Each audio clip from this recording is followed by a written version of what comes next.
Assalamualaikum warahmatullahi wabarakatuh, sobat-sobat Jalan Guru. Selamat datang di channel Jalan Guru.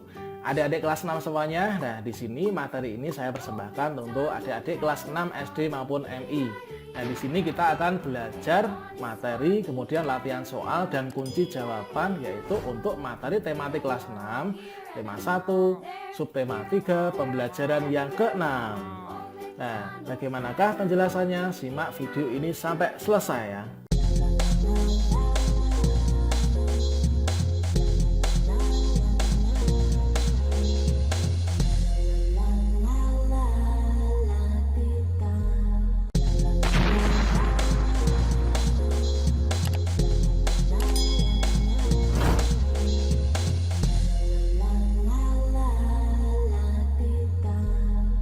Anak-anak semua, belajar tentang pentingnya menjaga kelestarian hewan dan tumbuhan sangat menyenangkan ya.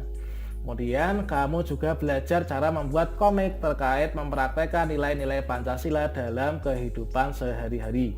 Ayo kita memperkuat pemahaman tentang materi yang telah kita pelajari itu. Namun sebelumnya kalian sebaiknya berolahraga dulu ya. Sekarang saatnya kita ayo berlatih. Nah, kamu sudah bermain rounders bersama temanmu. Hari ini kamu akan bermain yang sama agar kamu lebih terampil ya. Diskusikan lagi cara bermain rounders dengan temanmu dan gurumu sebelum bermain. Bermain bersama teman sangat menyenangkan. Kamu dapat menerapkan nilai-nilai Pancasila ketika bermain. Nilai-nilai mana yang sudah kamu terapkan selama ini? Sekarang saatnya kita ayo membaca. Tumbuhan di Indonesia banyak dimanfaatkan sebagai pewarna. Kunyit digunakan sebagai bahan pewarna apabila kita membutuhkan warna kuning. Tanaman bit menghasilkan warna merah. Warna hijau dapat diperoleh dari sawi dan pandan. Tahukah kamu bahwa selain menghasilkan warna hijau, pandan juga memiliki aroma yang wangi? Ayo kalian simak teks berikut ini. Pahamilah dalam hati kalian ya. Daun pandan yang wangi. Daun pandan adalah tumbuhan semak. Daun ini banyak tumbuh di negara-negara Asia Tenggara. Di Indonesia, tanaman pandan disebut dengan nama pandan wangi atau pandan rampai. Penduduk Thailand menyebutnya dengan nama Bai Toi. Nah, di Vietnam, daun pandan dikenal sebagai La Dua. Helai daun pandan berbentuk pita tipis, licin, dan berujung runcing. Ukuran panjang daun adalah 40-80 cm dengan lebar 3-5 cm. Daun pandan berwarna hijau. Masyarakat memanfaatkan daun pandan sebagai rempah-rempah dan sebagai bahan baku pembuatan minyak wangi. Daunnya harum apabila diremas atau diiris-iris. Tanaman ini sering digunakan sebagai bahan penyedap, pewangi, dan pemberi warna hijau pada masakan. Sekarang coba kalian buat kesimpulan ya. Kemudian nanti kalian tukarkan kesimpulan kamu kepada temanmu. Berilah komentarmu pada kesimpulan teman kamu. Kemudian hasil akhirnya sampaikan kepada Bapak dan Ibu Guru. Baiklah anak, sekarang saatnya kita cocokkan dengan kunci jawaban ya. Kuncinya gimana nak? Yaitu kesimpulannya daun pandan adalah tumbuhan semak. Helai daun pandan berbentuk pita, tipis, licin, dan berujung runcing. Tanaman ini sering digunakan sebagai bahan penyedap, pewangi, dan pemberi warna hijau pada masakan. Oke, jawaban kamu benar apa tidak? Sekarang saatnya kita ayo berkreasi. Di pembelajaran sebelumnya kamu sudah membuat cerita dengan memanfaatkan pengetahuanmu tentang komik. Nah, ambillah komikmu dan selesaikan. Sampaikan komikmu kepada teman-teman kelompokmu. Anak-anak semua, saatnya kita evaluasi ya. Nah, coba kalian simak teks yang akan saya baca ini ya. Nah, simak baik-baik teksnya. Harimau Sumatera hampir punah karena hilangnya habitat, berkurangnya jumlah jenis mangsa dan perburuan. Jumlah harimau Sumatera saat ini berkisar hanya tinggal 400 ekor saja. Mereka hidup di dataran rendah, lahan gambut, dan juga hutan hujan pegunungan. Harimau Sumatera bertubuh paling kecil dibandingkan jenis harimau yang hidup saat ini. Harimau jantan dewasa memiliki tinggi hingga 60 cm. Ukuran panjang hewan ini dari kepala hingga kaki mencapai 250 cm. dan berat hingga 140 kg. Harimau betina memiliki panjang rata-rata 198 cm dan beratnya 91 kg. Warna kulit harimau Sumatera merupakan yang paling gelap dari seluruh harimau, mulai dari kuning, kemerah-merahan hingga oranye tua. Sekarang coba kamu buatlah kesimpulan dari teks di atas tadi menggunakan kosakata baku. Nah, kalian buat kesimpulan dengan kata baku. Kemudian setelah itu kamu ceritakan pengalamanmu dan menerapkan nilai-nilai kelima sila dari sila Pancasila dalam kehidupan sehari-hari.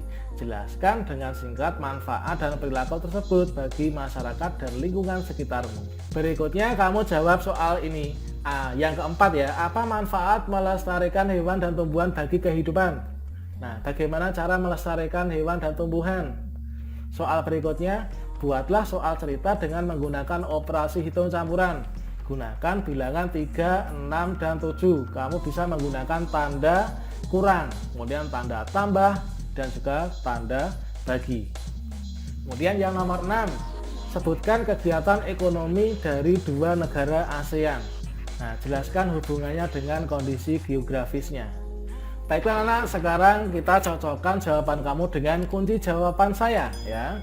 Coba untuk kesimpulan tentang teks harimau tadi ya, jawabannya gimana kesimpulannya? Kesimpulannya adalah harimau Sumatera hampir punah karena jumlahnya berkisar 400 ekor saat ini. Harimau Sumatera bertubuh paling kecil dan paling gelap.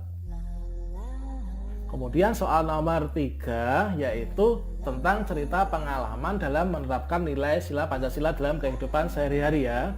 Jawabannya gimana? Sebagai contohnya adalah misalkan gini, pengalaman saya dalam menerapkan sila-sila Pancasila kelima dalam kehidupan sehari-hari, yaitu dengan cara apa? Akan menghargai hak-hak orang lain dengan tidak mengganggu kenyamanan mereka. Dengan menghargai hak orang lain maka hak kita pun akan dihargai juga. Kemudian soal yang keempat, apa manfaat melestarikan hewan dan tumbuhan bagi kehidupan? Nah, bagaimana cara melestarikan hewan dan tumbuhan? Jawabannya gimana kuncinya? Yaitu dengan cara 1. Menjaga keseimbangan ekosistem. 2. Menjaga sumber makanan dan kebutuhan pokok bagi manusia. 3. Mencegah terjadinya bencana. 4. Menjaga kualitas udara dan air. Yang kelima, menjadi sumber pendapatan dalam hal pariwisata. Kemudian cara melestarikan hewan dan tumbuhan itu gimana? Nah, yang pertama, tidak berburu hewan dan menebang pohon sembarangan. Kemudian melindungi hewan dan tumbuhan yang langka. Kemudian mencari alternatif pemanfaatan hewan dan tumbuhan langka dengan menciptakan pengganti berbahan sintesis. Kemudian melakukan tebang pilih, artinya menebang dengan memilih ukuran dan usia tumbuhan yang sudah bisa ditebang digunakan. Kemudian penanaman kembali tanaman yang telah dimanfaatkan atau peremajaan tanaman. Kemudian soal nomor 5. Nah, tadi kan buatlah soal cerita dengan menggunakan operasi hitung campuran. Gunakan bilangan 3, 6, dan 7. Kamu bisa menggunakan tanda kurang, kemudian kali, dan juga bagi. Nah, sebagai contohnya adalah seperti ini anak-anak. Misalkan Edo memiliki 3 tangkai bunga. Lalu Ibu Edo memberi 7 tangkai bunga. Karena adik Edo membutuhkan bunga, Edo memberi 6 tangkai bunga untuk adiknya. Berapa sisa bunga Edo sekarang? Jawabannya adalah 3 tambah 7 kurangi 6 sama dengan 4. Kemudian Bapak membeli 6 keranjang buah naga. Setiap keranjang berisi 7 buah naga, ternyata ada 3 buah naga yang busuk sehingga tidak bisa dikonsumsi.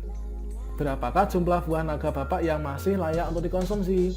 Jawabannya berapa? Yaitu 6 dikali 7 kurangi 3 sama dengan 39. Kemudian ayah memiliki 3 kantong beras. Semua kantong beras tersebut diberikan kepada 3 orang saudaranya. Jika setiap kantong berisi 5 kg beras, maka banyak beras yang diterima saudara ayah adalah berapa? Jadi adalah 6 bagi 3 kali 7 sama dengan 14.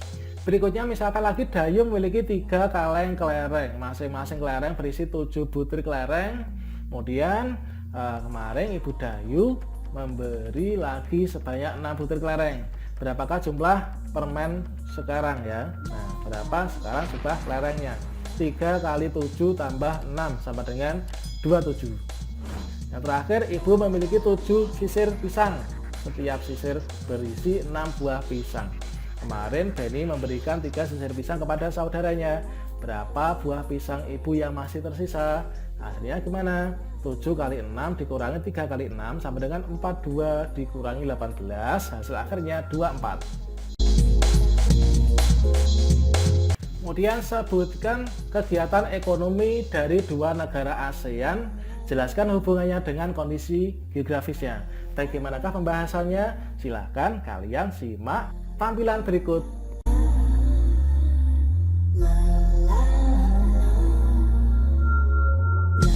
Baiklah anak-anak, sekarang saatnya kita ayo renungkan ya. Nah, apa yang telah kamu pelajari hari ini tadi? Kemudian dari pelajaran hari ini tadi, apakah masih ada pelajaran-pelajaran yang kamu belum paham? Kemudian bagaimanakah manfaatnya dalam kehidupan sehari-hari tentang pelajaran hari ini tadi? Nah, kemudian bagaimana cara kamu bersyukur kepada Tuhan Yang Maha Esa yang telah menciptakan beragam jenis hewan dan tumbuhan untuk kita? Nah, sekarang saatnya kalian untuk kerjasama dengan orang tua ya. 1. Amatilah lingkunganmu. Apakah hewan dan tumbuhan itu terawat? Nah, kalau misalkan belum terawat, bagaimanakah kamu cara merawatnya? Kemudian sampaikan kondisi lingkungan kamu dan rencana untuk merawatnya kepada bapak dan ibu guru. Baiklah, sekian untuk pembelajaran hari ini, yaitu materi kelas 6, tema 1, subtema 3, pembelajaran yang ke-6. Silahkan pantau terus channel ini karena nanti kita akan update video pembelajaran setiap hari. Bagi kalian yang ketinggalan dengan video pembelajaran sebelumnya, silahkan pantau terus channel ini pada playlist pembelajaran online. Sampai jumpa. Wassalamualaikum warahmatullahi wabarakatuh.